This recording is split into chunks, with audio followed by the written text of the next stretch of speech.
আপনারা দেখছেন ২১শে টেলিভিশন। রাজশাহীর বেসরকারি শাহ মখদুম মেডিকেল কলেজে শিক্ষার্থীদের উপর হামলার ঘটনায় মামলা হয়েছে। এতে ৮ জনের নাম উল্লেখ করে ২০ জনকে আসামি করা হয়েছে। জিজ্ঞাসাবাদের জন্য ২ জনকে আটক করা হয়েছে। বিকাল ৫টার দিকে রাজশাহী নগরীর খড়খড়ি এলাকার ওই মেডিকেল কলেজ চত্বরে এই ঘটনা ঘটে। হামলায় ১৩ শিক্ষার্থী আহত হয়েছেন। তাদের রাজশাহী মেডিকেল কলেজ হাসপাতালে ভর্তি করা হয়েছে। শিক্ষার্থীরা জানান, কলেজের হোস্টেলে তারা নিজেদের জিনিসপত্র নিতে চান। প্রথমে তাদের হোস্টেলে ঢুকতে দেওয়া হয়নি। কিছুক্ষণ পরে জানানো হয় হোস্টেলে ঢুকতে দেওয়া হবে।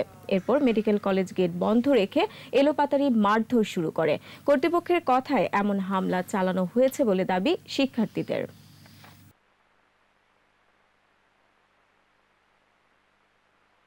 পাশ দিয়ে রড দিয়ে মারছে।